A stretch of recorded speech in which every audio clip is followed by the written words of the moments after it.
Gimana kalau saya kasih tahu, ada sebuah trik usianya udah 2000 tahun, tapi bisa bikin mental kita jadi sekuat baja buat ngadepin hidup zaman sekarang.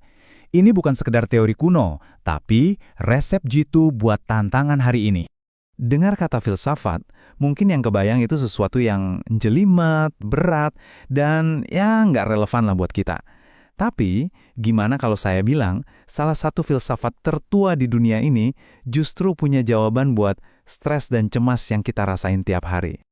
Oke, sebelum kita lanjut, buang dulu jauh-jauh bayangan soal filsuf yang kerjanya cuma duduk merenung di Menara Gading ya.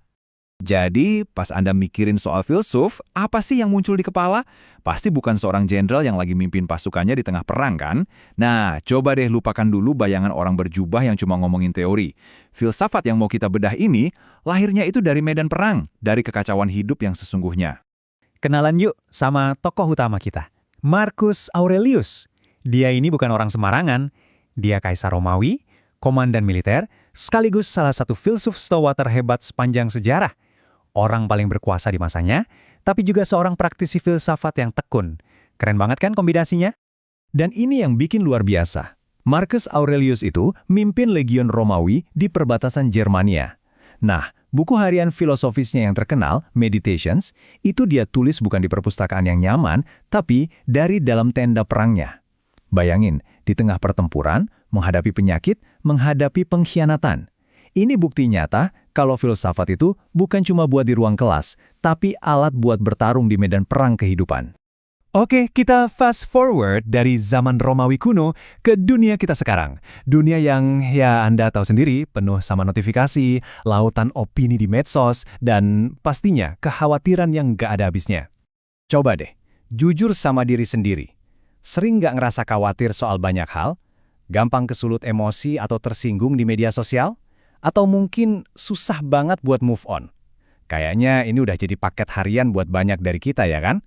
Kita hidup di era yang seolah-olah sengaja dirancang buat bikin kita cemas dan reaktif terus-terusan. Nah, ini dia bagian menariknya. Ternyata lebih dari 2000 tahun yang lalu ada sebuah aliran filsafat yang udah nemuin akar dari semua emosi negatif ini. Masalah yang kita hadapi sekarang itu ternyata bukan masalah baru sama sekali, dan yang lebih penting, solusinya udah ada sejak dulu. Sekarang, kita masuk ke jantung pembahasannya, ke inti dari semua ini. Ada satu konsep kunci yang kalau kita benar-benar paham, wah, ini bisa mengubah cara kita memandang dunia. Para penganut Stoa ini membangun seluruh sistem berpikir mereka di atas satu ide yang powerful banget. Sederhana kedengarannya, tapi dampaknya bisa mengubah hidup. Dan inilah dia, dikotomi kendali. Coba lihat ya, ada hal-hal yang bisa kita kendalikan, penilaian kita, opini kita sendiri, tindakan kita, dan cara kita merespon sesuatu. Di sisi lain, ada hal-hal yang sama sekali tidak bisa kita kendalikan. Opini orang lain soal kita, cuaca, macet di jalan, reputasi kita, bahkan masa lalu. Nah, sebagian besar stres dan penderitaan kita itu muncul karena kita capek-capek buang energi buat ngurusin hal-hal yang di luar kendali kita. Jadi ketenangan pikiran itu datangnya dari mana? Dari fokus energi kita hanya ke hal-hal yang bisa kita kendalikan. Itu kuncinya. Oke, teorinya keren ya, tapi gimana praktiknya? Yuk kita lihat contohnya dalam kehidupan sehari-hari. Misalnya kereta yang Anda tungguin telat. Apa yang bisa Anda kendalikan di sini? Bukan keretanya jelas, tapi Anda bisa mengendalikan pilihan Anda untuk nggak marah-marah. Anda bisa milih buat ngomel dan ngerusak pagi Anda, atau Anda bisa milih buat baca buku, dengerin musik, atau ya udah terima aja. Pilihan respons itu sepenuhnya di tangan Anda. Contoh lain, ada orang ninggalin komen kasar di postingan Anda. Apa yang bisa Anda kendalikan? Bukan kata-kata mereka kan? Tapi keputusan Anda untuk nggak ngebiarin komen itu merusak hari Anda. Nah, itu sepenuhnya dalam kendali Anda. Kita bisa memilih untuk nggak peduli. Itu superpower kita. Seperti kata Seneca, seorang filsuf Stoa lainnya, kalau kamu hidup menurut apa yang orang lain pikirkan, kamu nggak akan pernah kaya. Ini ngena banget kan? Mencari validasi dari luar itu kayak main game yang nggak ada menangnya. Kekayaan sejati, kata kaum Stoa, itu ada di dalam diri. Nah, jadi apa sih tujuan akhir dari semua latihan mental ini? Tujuannya adalah untuk membangun sesuatu yang kokoh, sesuatu yang nggak bisa digoyahkan.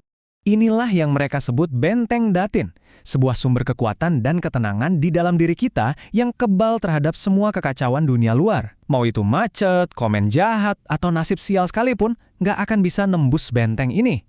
Ini adalah tempat perlindungan utama kita. Dan ini penting banget buat diluruskan. Jadi, stoicisme ini bukan tentang menjadi robot tanpa emosi. Sama sekali bukan. Ini tentang menjadi tidak tergoyahkan secara mental. Bukan menekan emosi, tapi supaya kita tidak diperbudak oleh emosi kita. Ini tentang kekuatan, bukan kekosongan. Jadi, sebagai penutup, saya mau kasih satu pertanyaan buat Anda renungkan. Apa sih satu hal di luar kendali Anda yang selama ini membebani pikiran Anda dan bisa Anda pilih untuk Anda lepaskan? Hari ini, pikirkan deh. Karena memutuskan untuk melepaskannya, itulah langkah pertama Anda di jalan menuju pikiran yang lebih tangguh.